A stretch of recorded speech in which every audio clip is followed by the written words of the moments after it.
કેમ છો મિત્રો? જય યોગેશ્વર, જય સ્વામિનારાયણ, જય શ્રી કૃષ્ણ. હું છું શિલ્પાસ કિચન રેસિપીસમાં તમારું સ્વાગત કરું છું. હવે મિત્રો, જ્યારે આપણે મેથીના ગોટા, મેથીના ભજીયા બનાવીએ છીએ ત્યારે છે ને એમાં એવા પ્રોબ્લેમ આવતા હોય છે કે ભજીયા લાલ બની જતા હોય છે, ભજીયા અંદરથી કઠણ થતા હોય છે કે પછી અંદરથી કાચા રહી જતા હોય છે, એમાં તેલ પણ ઘણું બધું રહી જતું હોય છે અને જાળીદાર નથી બનતા. અત્યારે ચોમાસામાં જ્યારે વરસાદ આવતો હોય અને ભજીયા ખાવાની બહુ મોજ પડી જાય, પરંતુ આવા જ્યારે ભજીયા બને છે ને ત્યારે એ ભજીયાની મોજ એકદમ વિખાઈ જતી હોય છે. અને એમાં પણ ગુજરાતીઓ માટે તો આ મેથીના ગોટા એકદમ ફેવરિટ છે અને જ્યારે એની મોજ બગડી જાય ને ત્યારે જરાય આપણને મજા નથી આવતી. તો મારી આ રેસીપી એક વખત જોઈ લેજો, બીજી એકેય રેસીપી જોવાની જરૂર નહીં પડે.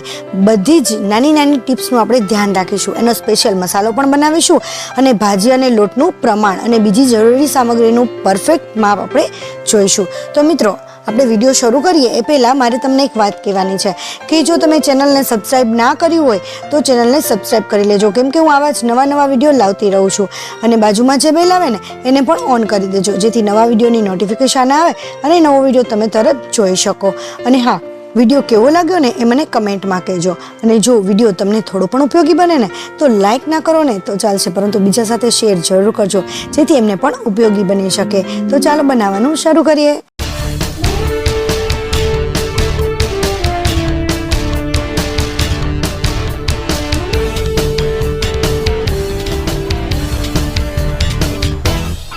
એના માટે અહીંયા મેં એક વાટકી ભાજી લીધી છે અને આ મેથીની ભાજી છે ને એના પાન જ લીધા છે, બહુ દાંડલી સહિત વધારે નહીં લઈએ આપણે.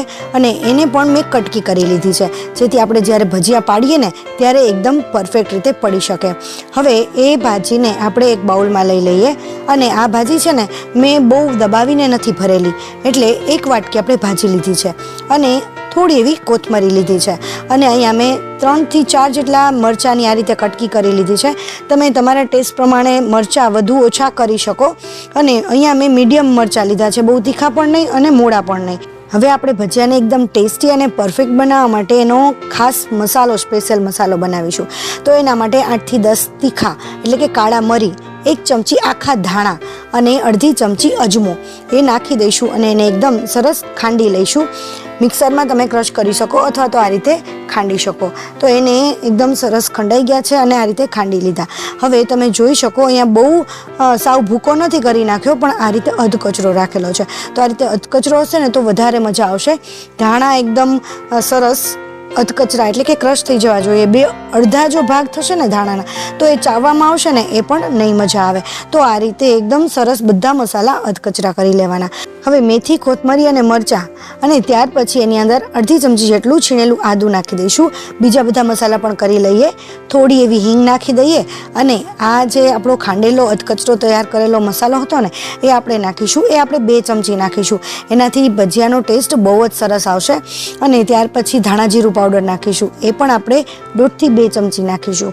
અને અહીંયા મીઠું આપણે પ્રમાણસર નાખીશું. થોડું ચડિયાતા મીઠું હશે ને તો ભજીયાનો ટેસ્ટ બહુ સરસ આવશે. અને થોડી એવી એટલે કે ચપટી એવી જ આપણે એમાં ખાંડ નાખવાની છે.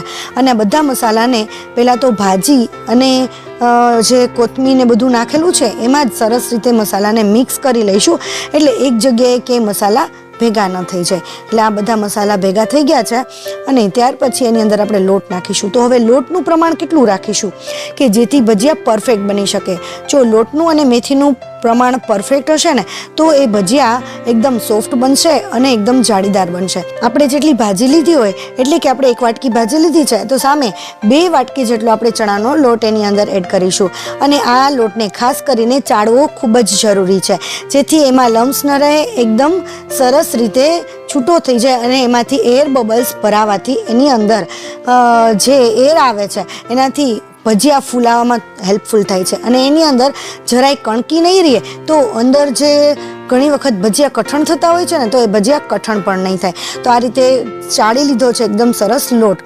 અને તમે જુઓ થોડો ઘણો આવી રીતે કણકી રહે ને તો એ પણ આપણે ભાંગી અને અંદર નાખી શકીએ, એટલા માટે આને ચાળવું ખૂબ જ જરૂરી છે. આ બધો લોટ ચડાઈ જાય ને ત્યાર પછી પહેલાં તો આપણે ભાજીને અને લોટને બંનેને સરસ રીતે આપણે મિક્સ કરી લઈશું.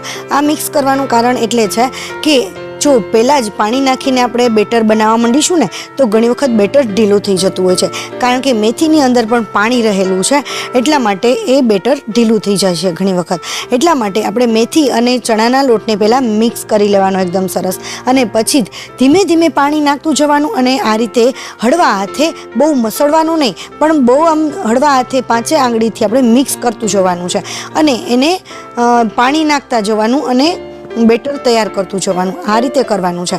મિત્રો, તમે કયા ગામથી કે કયા સિટીથી મારા વિડીયો જુઓ છો ને એ મને કમેન્ટમાં કહેજો, કારણ કે મારા વ્યુઅર્સ મારા વિડીયો ક્યાં ક્યાંથી જુએ છે ને એ મને ખ્યાલ આવે. હવે આપણે જુઓ, ધીમે ધીમે આપણું બેટર છે એકદમ પરફેક્ટ બની ગયું છે. અને આ બેટર પરફેક્ટ છે એમ કઈ રીતે ખબર પડશે? તો હાથમાં લઈએ આપણે, અને એ આ રીતે જ્યારે આપણું જે બેટર છે એ અંદર આપણે નાખીએ ભજીયા તરીકે, ત્યારે એકદમ પરફેક્ટ આ રીતે રાઉન્ડ શેપમાં રહેવું જોઈએ, એકદમ સ્પ્રેડ ન થઈ જવું જોઈએ. હવે બીજી રીતે હું તમને બતાવું કે વાટકી ઉપર કે કોઈ પણ ડીશ ઉપર આપણે થોડું એવું બેટર લઈ લઈશું, અને આ છે ને સ્પ્રેડ ના થાય અને એની રીતે પોતાની રીતે એમનેમ જ શેપ રહીએ ને એવું બેટર આપણે બનાવેલું રાખવાનું છે. તો આ આપણું પરફેક્ટ બેટર છે. જો તમારે થોડું ઢીલું બેટર લાગતું હોય કે થોડું વધારે કઠણ લાગતું હોય ને તો એમાં થોડું પાણી અથવા તો થોડો ચણાનો લોટ નાખી અને પરફેક્ટ બેટર કરી શકો. ત્યાર પછી એને ઢાંકી અને લગભગ 10 મિનિટ એને રેસ્ટ આપીએ, જેથી બધા મસાલા એકદમ પરફેક્ટ થઈ જાય. ત્યાં સુધીમાં આપણે તેલ પણ ગરમ મૂકી દીધું છે, અને હવે 10 મિનિટ થઈ ગઈ છે. તો આપણે અહીંયા ટાટાનો સોડા કે ટાટાનો કે કોઈ પણ ખાવાનો જે સોડા આવે છે ને એ નાખવાનો છે.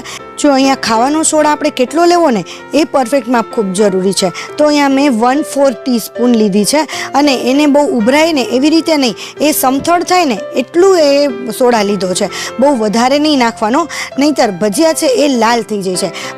છતાંય તમારે ભજીયા જો લાલ ન થવા દેવા હોય ને તો એની એક આગળ સરસ ટિપ્સ જણાવીશ.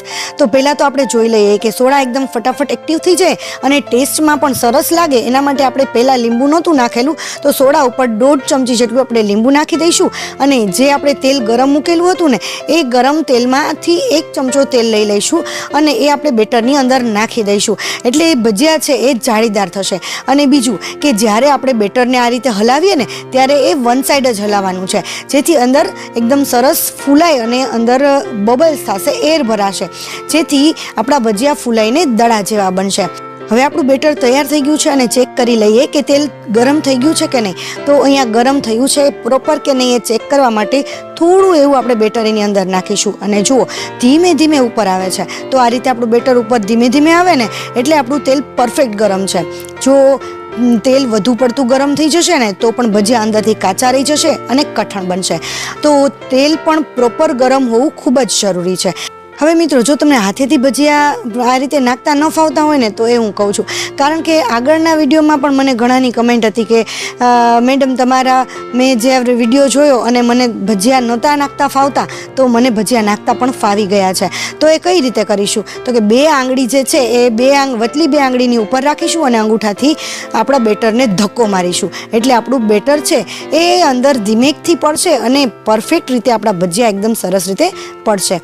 હવે મિત્રો, આપણું બેટર પરફેક્ટ છે કે નહીં એ પણ ભજીયા પાડતી વખતે ખબર પડી જશે.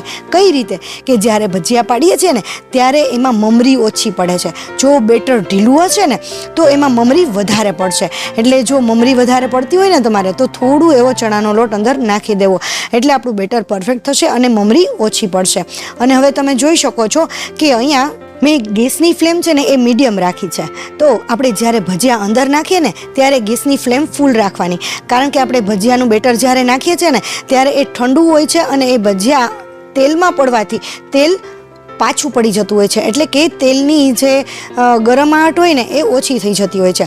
એટલે ત્યારે એ ફૂલ રાખવાનું, અને ભજીયા જ્યારે પડી જાય ને ત્યારે એની ગેસની ફ્લેમ છે એ મીડિયમ કરી નાખવાની, એટલે આપણા ભજીયા છે ને એ અંદરથી કાચા જરાય નહીં રહે અને એકદમ સરસ ફૂલાશે. નહીંતર ભજીયા છે અંદરથી કાચા રહેશે અને ઉપરથી પાકી જશે, એવું પણ થતું હોય છે.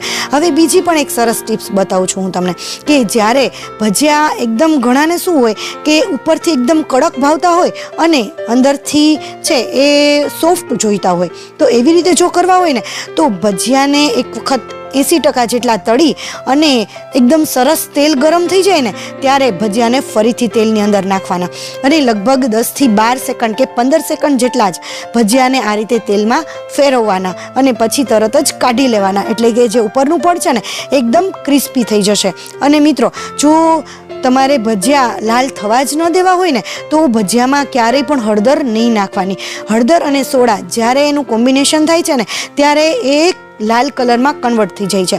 એટલે જો ભજીયાને તમારે લાલ ન થવા દેવા હોય ને તો તેમાં સોડા નહીં નાખવાનો. એટલે જ જે બજારમાં જ ભજીયા બને છે ને એમાં એ લોકો હળદર જ નથી નાખતા અથવા તો માઇનોર સહેજ જ હળદર નાખે જેથી એનો કલર થોડો એવો પીળો આવે એટલા માટે. અને મિત્રો અહીંયા મેં બીજી વખત પણ ભજીયા તળી લીધા છે. જો તમને એકદમ સોફ્ટ જ ભજીયા ફાવતા હોય ને તો બીજી વખત નહીં તળવાના. અને મિત્રો હજી એક ટિપ્સ આપવાની બાકી રહી ગઈ છે કે જો તમારે ભજીયા તેલવાળા બનતા હોય, એકદમ હાથમાં લઈએ ત્યાં જ હાથ એકદમ તેલવાળા થઈ જતા હોય તો એનું શું કારણ છે ખબર છે? જ્યારે પણ તમે ભજીયા તળો ને ત્યારે ગેસની ફ્લેમ પ્રોપર હોવી જોઈએ. જો ધીમું ગેસ હશે ને તો એમાં તેલ વધારે રહી જશે અને બેટર પણ જો સાવ ઢીલું હશે ને તો પણ એમાં તેલ વધુ રહી જવાની શક્યતા છે. તો આટલી બાબતોનું જો ધ્યાન રાખશો ને તો તમે ભજીયામાં માસ્ટર બની જશો કે મેથીના ગોટામાં માસ્ટર બની જશો. મેથીના ગોટામાં તમારા જેવું કોઈ નહીં. બધા કહે છે કે ભજીયા તો એકદમ પરફેક્ટ થયા છે. અહીંયા તમે જોઈ શકો રૂ જેવા એકદમ સોફ્ટ અને અંદરથી પણ એકદમ જાળીદાર અને બધા મસાલા પણ પરફેક્ટ, મેથી પણ દેખાય છે અને એકદમ મસ્ત એવા. જો મિત્રો તમારાથી પણ આવા ભજીયા ન બનતા હોય ને તો મારી બધી જ ટિપ્સ ફોલો કરી અને એક વખત ભજીયા જરૂર બનાવજો અને પછી મને કમેન્ટમાં કહેજો. જો મિત્રો તમને થોડી પણ ઉપયોગી બની હોય મારી રેસીપી કે મારી વાનગી તો બીજા સાથે શેર જરૂર કરજો જેથી બીજાને પણ ઉપયોગી બને. અને જો ચેનલને સબસ્ક્રાઇબ ન કર્યું હોય ને તો આવા જ પરફેક્ટ માહિતી સાથે રેસિપીસના વિડીયો જોવા માટે ચેનલને સબસ્ક્રાઇબ કરી લેજો. Thank you for watching. નવી રેસીપી અને નવા વિડીયો સાથે ફરીથી મળીશું. ત્યાં સુધી બાય બાય, ટેક કેર.